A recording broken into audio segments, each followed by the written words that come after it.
Hello दोस्तों, कैसे हैं आप सब। मेरा नाम है नावेद और आप देख रहे हैं मेरे साथ स्ट्राइक ड्रीम।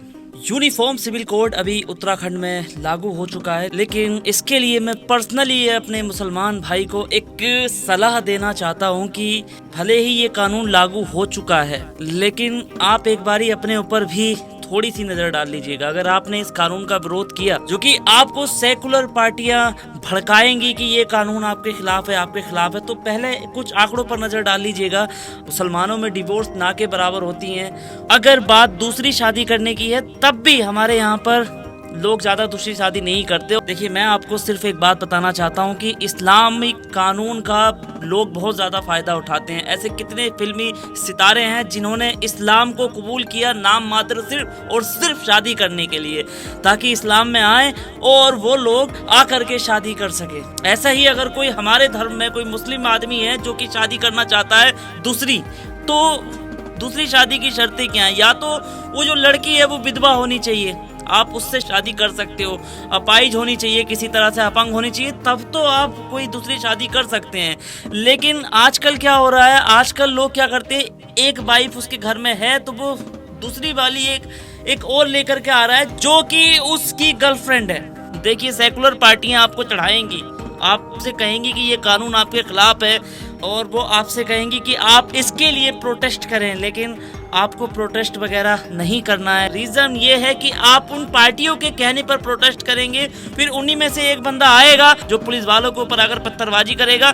फिर क्या होगा, फिर आपके खिलाफ एक्शन लिया जाएगा और आपके घर पर बुलडोजर भी चल सकता है। तो बेहतर यही है कि इस कानून को एक तरह से समझे और गलती बिल्कुल ना करे। तो चलिए शुरू करते हैं इस वीडियो को यहाँ से।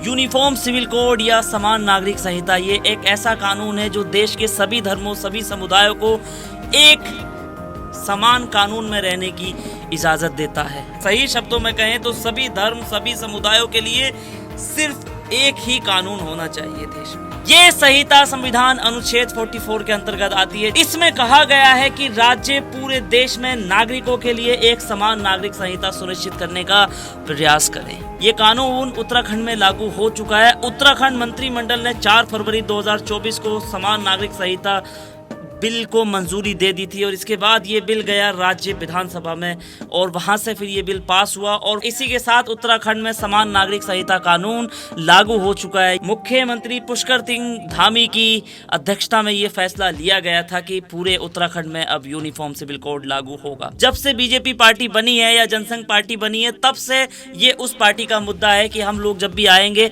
तो यूनिफॉर्म सिविल कोड लागू करेंगे। भाजपा ने 2014 में सरकार बनने से पहले भी इस मुद्दे पर खूब सारे वोट मांगे और कहा कि हम यूनिफॉर्म सिविल कोड लागू करेंगे और इन्होंने अपने मैनिफेस्टो में भी इस चीज का जिक्र किया था। फिर 2019 में चुनाव आए और फिर से बीजेपी ने कहा कि हम लोग यूनिफॉर्म सिविल कोड लागू करेंगे। जनता ने फिर से वोट दिया। फिर अब इन्होंने देखा कि यार अभी तो पूरे देश में तो लागू कर नहीं सकते, तो फिर सिर्फ उत्तराखंड में बीजेपी ने यूनिफॉर्म सिविल कोड को लागू कर दिया। ये जो मुद्दा है, ये मुद्दा आज का नहीं है, ये मुद्दा लगभग 1 सदी पहले का है। जब अंग्रेज भारत पर राज करते थे तब ये मुद्दा उठाया गया था और इस मुद्दे की वकालत बहुत से लोगों ने की थी, लेकिन उसी वक्त कुछ ऐसे लोग भी सामने आए जिन्होंने विशेष रूप से इसका खुलकर विरोध किया। उन्होंने कहा कि भारत में इतने सारे लोग हैं और इतने सारे भारत में धर्म हैं, तो उनके लिए एक कानून में रहना आसान नहीं होगा, क्योंकि हिंदुओं में शादी अलग होती है, मुसलमानों में शादी अलग होती है, सिखों में शादी अलग होती है, ईसाइयों में शादी अलग होती है। तो अंग्रेजों ने भी इस बात पर हामी भर ली। और दूसरी बात ये थी कि अंग्रेज भारत में पैसा लूटने के लिए आए थे, वो ऐसे काम करने के लिए नहीं आए थे। तो उन्होंने कहा कि कौन इस नए पंगे को मोल लेगा। यूनिफॉर्म सिविल कोड का मामला आज का नहीं है, बल्कि 100 साल पहले इस मामले को खोजा गया था, जब वहां के शासकों ने सभी लोगों के लिए एक समान कानून, एक समान सजा देने का प्रावधान रखा था। क्योंकि पहले ये जात पात भी ज्यादा होती थी, तब किसी ने इस चीज का भी सुझाव दिया था कि ये कानून ऐसा होना चाहिए। और फिर आजादी के बाद भी यूनिफॉर्म सिविल कोड चर्चा का विषय बना हुआ रहा। भारत में स्वतंत्रता के बाद यूनिफॉर्म सिविल कोड पर अलग अलग विचार थे। कुछ लोगों का मानना था कि भारत जैसे देश में जहां पर अलग अलग समुदाय रहते हैं वहां पर इसको लागू करना ठीक नहीं होगा, जबकि अन्य लोगों का मानना था कि यूनिफॉर्म सिविल कोड में अलग अलग समुदायों के बीच एक देश एक कानून की तर्ज पर काम करना सही रहेगा, ताकि लोग एक समान रहें और किसी को ये भी ना लगे कि ये छोटा और ये बड़ा, या इसके लिए कानून अलग और मेरे लिए कानून अलग। बाबा साहब डॉक्टर भीमराव अंबेडकर जी ने कहा था कि यूनिफॉर्म सिविल कोड हमारे ऊपर थोपा नहीं गया है, ये तो सिर्फ और सिर्फ एक प्रस्ताव है जो किसी ने दिया, वो हमारी मर्जी कि हम इसको एक्सेप्ट करें या ना करें। पर जबकि पंडित जवाहरलाल नेहरू ने कहा था कि अभी यूनिफॉर्म सिविल कोड को लागू करने का वक्त नहीं आया है, जब वक्त आएगा तो देख लेंगे। यूनिफॉर्म सिविल कोड पर सुप्रीम कोर्ट का रुख क्या था?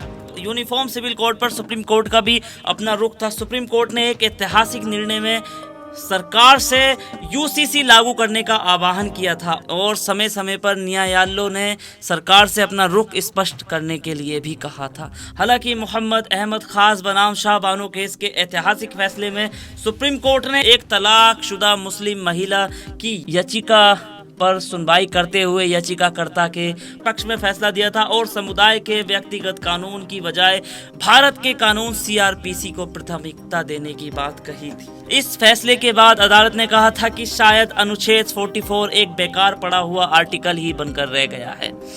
हालांकि देश में एक शहर ऐसा भी है जहां पर यूनिफॉर्म सिविल कोड आज से नहीं बल्कि 150 सालों से मौजूद है। वर्तमान में गोवा भारत का पहला ऐसा शहर है जहां पर 150 सालों से यूनिफॉर्म सिविल कोड लागू है। दरअसल इस संहिता को 1867 में पुर्तगालियों ने गोवा में लागू किया था और इसके बाद 1966 में इसको बदल दिया गया।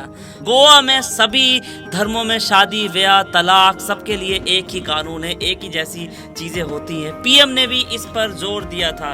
प्रधानमंत्री नरेंद्र मोदी ने इस पर जो कहा वो बात मुझे लगता है आप लोगों को सुननी चाहिए। मैं इसको हूबहू बिल्कुल ऐसे ही सुनाता हूँ। प्रधानमंत्री ने स्टूडेंट से सवाल किया था कि दोहरी व्यवस्था से देश कैसे चलेगा। उन्होंने कहा कि संविधान में भी सभी नागरिकों के लिए समान अधिकार दिए गए हैं। पीएम मोदी ने एक चुनावी रैली के दौरान कहा था कि भाजपा ने तय किया है कि वह तुष्टीकरण और वोट की राजनीति की बजाय संतुष्टीकरण के राजनीति के रास्ते पर चलेगी। प्रधानमंत्री नरेंद्र मोदी ने कहा कि यूनिफॉर्म सिविल कोड के मुद्दे पर विपक्ष मुसलमानों को भड़का रहा है और उन्होंने कहा कि मुसलमानों को समझना चाहिए कि कौन सी पार्टी उनको भड़का रही है और कौन सी पार्टी उनके हक की बात कर रही है।